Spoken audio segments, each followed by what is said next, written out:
तो आदाब, नमस्कार, गुड इवनिंग, सत श्री अकाल। एक बार फिर आप तमाम लोगों का स्वागत है क्राइम तक की कहानी के इस एपिसोड में। उम्मीद है पूरी फैमिली अच्छी होगी, अपना ख्याल रख रही होगी। कई केस ऐसे होते हैं जिसमें पुलिस के आसपास ही सबूत मौजूद होता है, कातिल इर्द गिर्द ही घूम रहा होता है, लेकिन वो नजरें उसे पकड़ नहीं पाती जिन नजरों से कानून या पुलिस आसपास अपने देख रही होती। बहुत बार ऐसा भी हुआ है कि शक जिन लोगों पर था वो गलत हुआ, कई बार ऐसा भी हुआ कि जिन पर शक था वो सही निकला। आज की कहानी एक ऐसे कत्ल की कहानी है जिसको सुलझाने में पुलिस को लगभग 10-11 साल लग गए।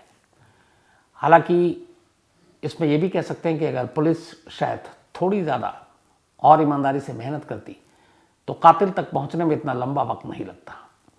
कहानी 2004 में शुरू होती है। कहानी महाराष्ट्र के पुणे शहर की है। पुणे में एक लड़की रहा करती थी जिसका नाम था अर्चना सांगले। अर्चना सांगले एक ठीक ठाक परिवार से पढ़ी लिखी लड़की। जब पढ़ाई पूरी हुई तो घर वालों ने लड़के की तलाश शुरू की। एक अच्छा खासा नौकरी पेशा लड़का उन्हें नजर आया, रिश्ते की बात चली, दोनों घरों की सहमति थी और इसके बाद अर्चना की शादी कर दी जाती है। अब अर्चना अपने मायके से ससुराल पहुंच गई। सब कुछ ठीक था शुरुआत में, हनीमून पीरियड खत्म होता है। धीरे धीरे अब सच्चाई सामने आती है। मियाँ बीवी में बनती नहीं है। अर्चना और उसके शौहर में बहुत सारी चीज़ें थी, बहुत सारी बातें थी। मिजाज एक दूसरे से नहीं मिलते थे, राय एक दूसरे से नहीं मिलती थी। तो शुरुआती नोक झोंक फिर बहस में बदली, बहस झगड़े में तब्दील, और उसके बाद एक ही छत के नीचे रहने के बावजूद दोनों लगभग अनजान से बने रहते। शादी को साल भर बीत गए। इन साल भर में ये रिश्ते में इतनी कड़वाहट आ गई कि पति पत्नी अब शायद एक दूसरे को देखना भी गवारा नहीं करते। शुरुआत में अर्चना को लगा कि सब कुछ ठीक होगा, लेकिन फिर उसे लगा कि शायद ये रिश्ता आगे नहीं बढ़ पाएगा। उसके पति का भी हाल यही था। तो साल सवा साल बीतने के बाद अर्चना ने फिर फैसला किया कि वो इस शादी से बाहर निकलेगी, अपने पति से अलग होगी और एक अपनी नई दुनिया बसाएगी, अपने तरीके से जिंदगी जिएगी। और इसी फैसले के साथ अर्चना अपने पति का घर छोड़ देती है। पति का घर छोड़ने के बाद कुछ दिन मायके रहती है, फिर कहती है कि मैं कुछ काम करूंगी। शादी हो चुकी थी उसकी, अपने पैरों पर खड़ी होंगी, माँ बाप पे बोझ नहीं बनूंगी। और इसी सिलसिले में वो नौकरी ज्वाइन कर लेती है। अब नौकरी ज्वाइन करने के बाद वो आज़ाद थी, पति के साथ नहीं थी, सब कुछ ठीक चल रहा था। इसी दौरान में कहानी करवट लेती है। संतोष नाम का एक नौजवान अर्चना को नौकरी के दौरान मिलता है। धीरे धीरे दोनों करीब आते हैं, दोनों में दोस्ती होती है और फिर दोस्ती प्यार में बदल जाता है। संतोष एक एनजीओ चलाया करता था और साथ में जो सोशल वर्क किया करता था। तो ये बात 2005 दिसंबर की है। शादी को साल बीत चुके थे। अब धीरे धीरे मुलाकात के बाद अर्चना को लगता है कि संतोष उसके लिए बिल्कुल फिट है, सही है, इसी के साथ ज़िंदगी आगे बिताएंगे। अब दोनों वहीं पुणे में एक घर किराए पर ले लेते हैं और अब साथ में लिव इन में रहने लगते हैं।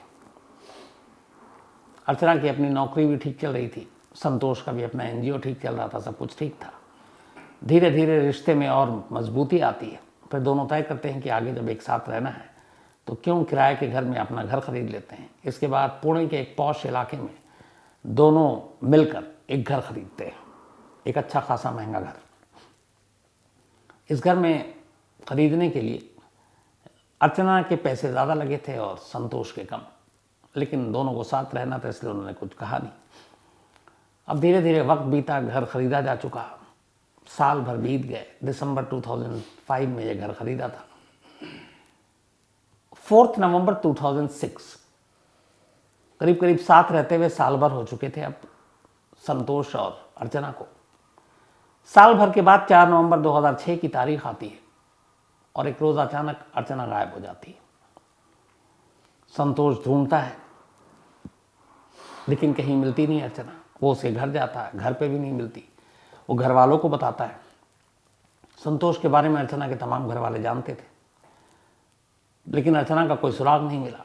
तो संतोष और अर्चना के घर वाले जाकर पुलिस में मिसिंग की रिपोर्ट लिखा देते हैं। पुलिस केस दर्ज करती है, अर्चना की तलाश शुरू करती है। अब अर्चना कहाँ गई, क्या हो सकता है, इस बारे में जब घर वालों से पूछा गया तो घर वालों को लगा कि कहीं ना कहीं अर्चना का जो पहला शौहर, पहला पति, वो अर्चना की गुमशुदगी के पीछे हो सकता है, क्योंकि अर्चना अब अलग थी, खुश रह रही थी, अपने पैरों पर खड़ी हो चुकी थी, अच्छा खासा घर ले लिया था। तो ये बात उसके पति को शायद नागवार गुजरी और पति बदला लेना चाहता है। तो घर वालों ने ये सारी कहानी बताई, पुलिस को भी लगा कि हाँ मोटिव तो है, पहला पति शायद गुस्से में होगा, एक तो वो छोड़ कर गई, उसके बाद वो खुशहाल ज़िंदगी जी रही है, उसको बर्दाश्त नहीं हुआ, इसीलिए उसने उसको गायब कर दिया। पुलिस अर्चना के पति को उठा लेती है, उठाने के बाद अच्छी खासी खातिर करती है, पूछताछ करती है, उसके सारे कॉल डिटेल से लेकर सब चीज़ खंगालती है। पुलिस को पूरा शक यही था कि अर्चना की गुमशुदगी पे उसी का हाथ था, लेकिन उसका पति बार बार कहता है कि जब से अर्चना मेरी ज़िंदगी से गई मैंने कभी पलट कर देखा नहीं कि वो कहाँ है, और मेरा उससे कोई वास्ता नहीं है। जितने पुलिस ने सबूत, गवाह, साइंटिफिक एविडेंस ढूंढे, उससे भी ऐसा लग रहा था कि उसका पति सच बोल रहा है। अब पुलिस के पास कोई सबूत नहीं कि उसके पति को यूं उठा के रखें, और अर्चना कहाँ गायब है ये भी पता नहीं चल रहा है। इसी दौरान में एक रोज उसी नवंबर के महीने में मच्छिंदरगढ़ किले के पास एक महिला की लाश मिलती है, पुणे में। कोई अनजान शख्स देखता है किले के पास एक लाश है, पुलिस को खबर देता है, पुलिस आती है, लाश को उठा कर ले जाती है, मॉर्चरी में रख देती है। अब आसपास के इलाकों में ढूंढा जाता है, कोई मिसिंग हो तो पता चले, तो कोई महिला गायब हो। इधर अर्चना अभी तक मिली नहीं थी, उसकी तलाश जारी थी। मच्छिंदरगढ़ किले में मिली एक महिला की लाश की खबर अब उस पुलिस स्टेशन तक पहुंचती है जो अर्चना को ढूंढ रही थी। जैसे ये बात पता चलती है, पुलिस वाले फौरन अर्चना के परिवार और संतोष को लेकर मुर्दा घर पहुँचते हैं, लाश को दिखाते हैं। लाश देखते ही अर्चना के घर वाले रोने लगते हैं और ये शिनाख्त करते हैं कि उन्हीं की बेटी अर्चना की लाश है। संतोष भी पहचान लेता है। तो अब तक जो अर्चना गुम थी, अब उसकी लाश मिली। केस अब 302 में तब्दील हो गया, 302 में। अब पुलिस उसी हिसाब से तफ्तीश करती है। पहले पति से लंबी पूछताछ हो चुकी, पुलिस ने उसे क्लीन चिट दे दी। तो अब सवाल यह है कि पति कातिल नहीं तो अर्चना का और कौन दुश्मन हो सकता है। घर वालों से पुलिस फिर पूछताछ करती है, क्योंकि अब मामला संगीन हो चुका था, ये अब कत्ल का मामला हो चुका था। तो घर वालों को जब पुलिस बताती है कि उसके पहले पति ने कभी पलट कर देखा नहीं, जब से वो छोड़ कर गई वो अपनी दुनिया में मस्त है और उसे कोई लेना देना नहीं था अर्चना से, और वो अर्चना की गुमशुदगी या कत्ल के पीछे नहीं हो सकता, तो फिर घर वालों को लगा कि अब क्या किया जाए, कौन हो सकता है। कुछ दिनों तक तो वो इधर उधर ढूंढते रहे, पता करते रहे। फिर एक रोज़ उन्होंने पुलिस में जाकर सीधे संतोष पर ही शक जता दिया। उन्होंने कहा कि अगर अर्चना का पति कातिल नहीं है तो फिर ये जो उसका दूसरा प्रेमी है जिसके साथ वो लिव इन में रह रही है, बहुत मुमकिन है कि उसी ने कत्ल किया है। लेकिन कोई ठोस कारण, वजह नहीं थी। लेकिन और उनके पास कोई दूसरा रास्ता भी नहीं था। उन्हें लग रहा था कि कोई और, न उसकी दुश्मनी किसी से, न कोई और किसी को मतलब। अब जब संतोष का नाम आया तो फिर पुलिस ने संतोष को उठाया। अब संतोष की खातिर हुई, उससे लंबी पूछताछ हुई, लेकिन संतोष के भी सारे कॉल डिटेल, तमाम गवाह, सारी चीज़ें पूछी गई। उसने जो जो बयान दिए वो सब मैच कर गए और कोई ऐसी चीज़ पता ही नहीं चली जिससे ये लगे कि संतोष गुनहगार है। अर्चना के पहले पति की जो पूछताछ का नतीजा निकला, सेम वही अर्चना के प्रेमी संतोष की पूछताछ का नतीजा निकला। कोई ऐसा सबूत पुलिस के हाथ लगा नहीं जिससे ये साबित हो सके कि अर्चना के कत्ल के पीछे या तो उसके पति का हाथ है या फिर उसके प्रेमी का। बिना सबूत के आप ज़्यादा दिन तक हिरासत में भी नहीं रह सकते। तो बिना सबूत की वजह से पुलिस को आखिरकार पति की तरह ही अर्चना के प्रेमी को भी छोड़ना पड़ा। अब वो निकल गया। अब धीरे धीरे वक्त बीता, पुलिस तफ्तीश करती रही, कोई सुराग, कोई गवाह, कोई क्लू हाथ नहीं आ रहा। अर्चना के कत्ल को महीनों, अब साल बीतते जा रहे हैं, लेकिन पुलिस के हाथ कोई सबूत नहीं लगा। करीब करीब 6 साल बीत गया। 6 साल के बाद 2012 आ गया साल। 2012 आने के बाद इस दौरान में पुलिस जब भी कभी रिव्यू मीटिंग होती, मंथली मीटिंग होती, तो पुराने केस में हर स्टेट, हर शहर में ऐसा होता है कि अच्छा कुछ ऐसे केस जो अनसॉल्व हो, उनका स्टेटस क्या है, तो उस पर मीटिंग होती है। तो जब भी इस तरह की मीटिंग होती तो ये अर्चना का भी केस सामने आता कि अब तक सुलझा नहीं है, तो उस पर स्टेटस रिपोर्ट मांगा जाता। अब चूंकि सस्पेक्टेड 2 ही थे, अर्चना का पति और उसका प्रेमी, तो उन दोनों के बारे में भी कुछ मुखबिरों के जरिए खबरें निकालती पुलिस, लेकिन कोई फ़ायदा नहीं हो रहा था। लेकिन इसी दौरान एक चीज़ हुई। 2012 में अचानक पुलिस को पता चला कि जो घर अर्चना ने अपने प्रेमी संतोष के साथ मिलकर पुणे के एक पॉश इलाके में खरीदी थी वो घर दो लोगों के नाम पर थी, अर्चना और संतोष, यानी ये जॉइंट ओनर थे।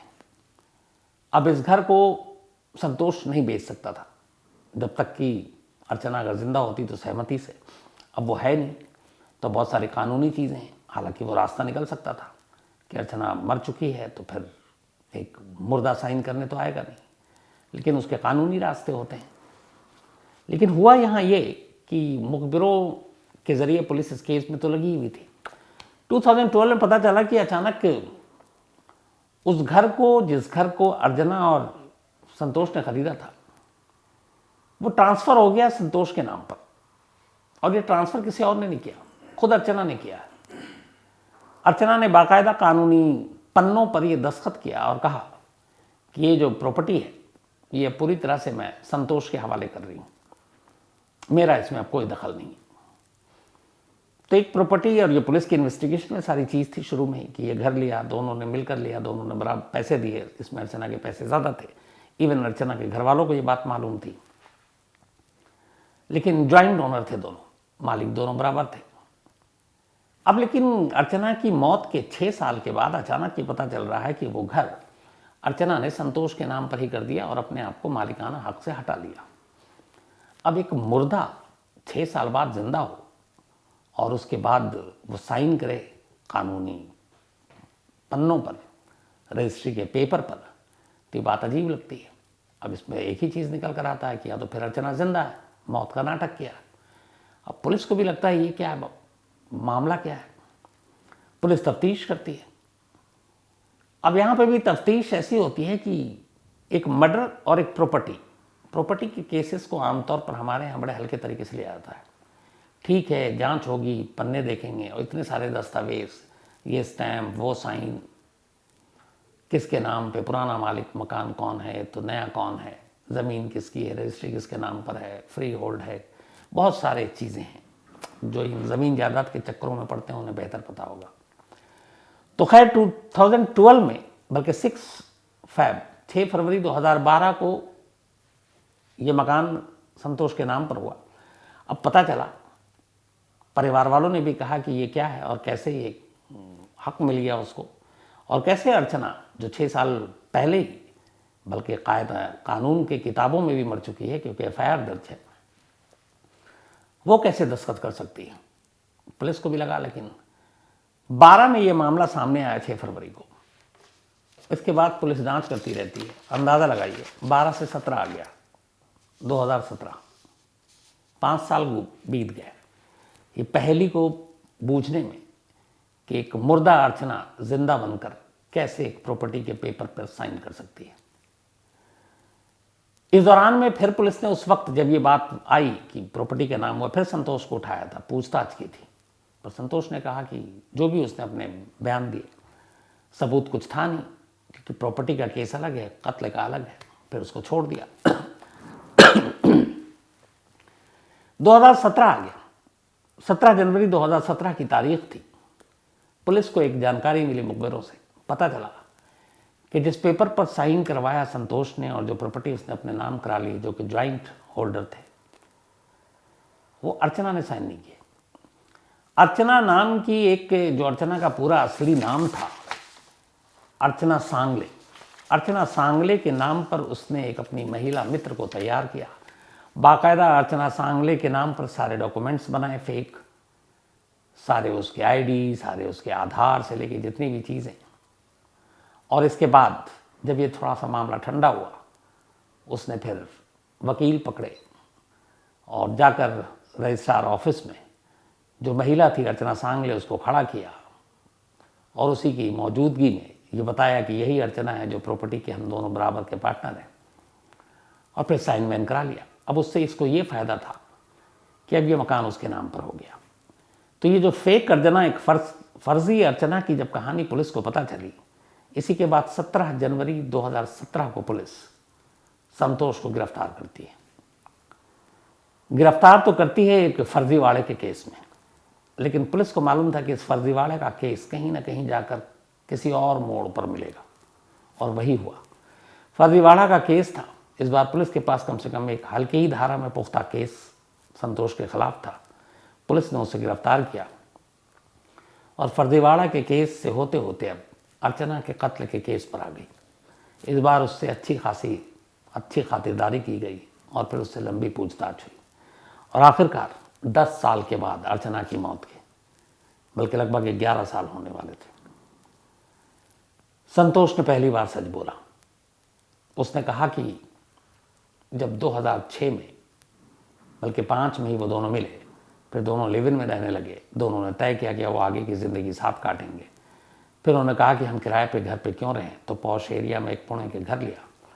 उसमें हिस्सेदारी ज़्यादा थी अर्चना की। घर लेने के बाद दोनों रहने लगे, लगभग साल भर साथ रहे। इस दौरान में अब संतोष को ये लगा कि इलाके में प्रॉपर्टी की कीमत बढ़ रही है, तो इस मकान को बेच देते हैं और कहीं चलते हैं। अर्चना इस बात के खिलाफ थी।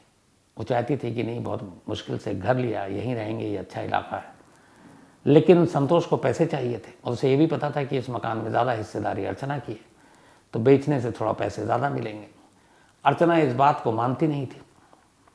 इस चीज़ को लेकर दोनों में अब झगड़ा शुरू हो गया। वो प्यार मोहब्बत सब हवा हो गई, और आखिरकार नवंबर 2006 में एक रोज़ घुमाने के बहाने संतोष अर्चना को बाहर ले जाता है। फिर वापसी में जब वो लौट रहा होता है पुणे, तब पुणे पहुंचने से पहले ही वो अर्चना का गला घोट देता है, और गला घोटने के बाद मछिंद्रगढ़ किले के पास अर्चना की लाश को फेंक कर वापस उसी घर में आ जाता है जिस घर के लिए ये झगड़ा हुआ था, और फिर आराम से उस घर में रहने लगता है। पुलिस के साथ उसकी तलाश करता है, ढूंढता है। कत्ल उसने किया था इसी प्रॉपर्टी के चक्कर में, कत्ल कर दिया, एक्सेप्ट कर लिया। अब फिर पुलिस ने उसके बाद उसकी पूरी कुंडली खोली, तो पता चला दरअसल वो एनजीओ के नाम पर इसी तरह के धंधे किया करता। एनजीओ के नाम पर वो जिस्म फरोशी के धंधे करता। एनजीओ के नाम पर वो लोगों को बेवकूफ़ बनाता, पैसे ऐंठता। और अर्चना के साथ भी उसने यही किया। उसने उससे एक घर खरीदवाया, कुछ पैसे खुद डाले, बाकी अर्चना से डलवाए। अब ये था कि इस घर को बेचेंगे और वो पैसे हड़प लेंगे। अर्चना तैयार नहीं थी। उसे लगा कि ये मानेगी नहीं, तो रास्ते से हटा दो तो पूरा ही घर उसका हो जाएगा, और इस तरीके से उसने उसका कत्ल कर दिया। और शक के घेरे में बेचारा खामखा जो उसका बेकसूर पति था वो आया, कुछ दिन पुलिस की हिरासत में भी रहा, अच्छी खासी पिटाई भी हुई, लेकिन कातिल पति नहीं बल्कि प्रेमी निकला। लेकिन फिर भी 10 से 11 साल लग गए इस केस को। अब यहाँ पे ये सोचिए कि अगर ये प्रॉपर्टी वाली बात 2007 में ही सामने आ गई थी कि फर्जीवाड़े से, या फिर जो अर्चना जिंदा नहीं है उसका साइन कैसे हो सकता है, और उस वक्त पुलिस इस चीज़ को ज़्यादा बेहतर तरीके से इसकी जांच करती, तो शायद 2007 में ही ये केस खुल जाता। लेकिन 10 साल और लगा दिया पुलिस ने। ऐसे बहुत सारे केस हैं जिसमें बहुत वक्त लगा, जो वक्त से पहले खुल सकता था। खैर, कहानी में आज इतना ही, लेकिन कहानी खत्म करूं उससे पहले वही अपना सिलसिला। हरलीन कौर, आज इनका जन्मदिन है, तो हैप्पी बर्थडे हरलीन। और ये हरमन सिंह की बेटियां हैं। इसके अलावा राहुल केन, इनका भी आज जन्मदिन है, तो हैप्पी बर्थडे राहुल। और ये सुनील ने भेजा है। साथ ही विवेक कुमार, इनका भी आज जन्मदिन है, तो हैप्पी बर्थडे विवेक। और ये प्रेक्षा गुप्ता ने भेजा है। सुरेंद्र जी अहलावत, इनका भी आज जन्मदिन है, तो हैप्पी बर्थडे सुरेंद्र जी। और नंद किशोर ने भेजा है। साथ ही सोनू जी, इनका भी आज बर्थडे है, हैप्पी बर्थडे सोनू जी। और ये अलका चौधरी जी के पति हैं। हरिकेश सिंह का भी आज जन्मदिन है, तो हैप्पी बर्थडे हरिकेश साहब। और ये शिव शंकर कुंभाकर ने भेजा है। इसके अलावा लेंजी का भी आज जन्मदिन है, तो हैप्पी बर्थडे लेंजी। और ये ज्योत्सना और नरेंद्र मकवाना की बेटियां हैं। साथ ही सरिता चौधरी का भी आज जन्मदिन है, तो हैप्पी बर्थडे सरिता जी। और सुनील सांगवान ने भेजा है हिसार से। राकेश जायसवाल, इनका भी आज बर्थडे, तो हैप्पी बर्थडे राकेश। और नरेंद्र जायसवाल ने भेजा है, उनके भाई हैं ये। जूही पटेल, कल यानी संडे इनका जन्मदिन है, कल कहानी होती नहीं है, तो एडवांस में हैप्पी बर्थडे जूही। और नरेश चौहान ने भेजा है। इसके अलावा मुस्कान का भी जन्मदिन है, तो हैप्पी बर्थडे मुस्कान। और ये विकास कुमार जी की पत्नी है। साथ ही यशवी और विजय नंदनी की मम्मी का भी जन्मदिन है, और इन्होंने सारे तो मेल लिखे पर मम्मी का नाम ही नहीं लिखा, लेकिन कोई बात नहीं, पूरी क्रांतक फैमिली की तरफ से यशवी और नंदनी, आपकी मम्मी को बहुत बहुत जन्मदिन की बधाई। और हितेन जी इनके पति हैं, तो नाम लिखा नहीं है आपने नंदनी या फिर यशवी। साथ ही आज प्रांगण मोहंता, इन्होंने एक मेल लिखा है, थैंक यू सो मच आपने जो भी उस मेल में लिखा। इसके अलावा Subhai Nishad, thank you so much, आपका भी सभाई निषाद है। साथ ही लालता प्रसाद यादव, इन्होंने कहानी की फरमाइश की है। जोगेश Kumar, Poonam Jain, thank you so much. Krishna Thakur एक कहानी की फरमाइश की है। इसके अलावा अभिषेक कपूर, आफ्ताब श्रद्धा मर्डर केस में इस वक्त क्या अपडेट है? कोई अपडेट नहीं है, आफ्ताब जेल में है, चार्जशीट जैसे ही दाखिल होगी मैं आपको बताऊंगा। तो थैंक यू सो मच। अब आपसे मुलाकात होगी कल रात 9 बजे किसी नहीं, बल्कि कल नहीं, माफ़ी चाहता हूँ, कल संडे है, मंडे को रात 9 बजे किसी नई कहानी के साथ। तब तक अपना ख्याल रखिएगा। Thank you very much.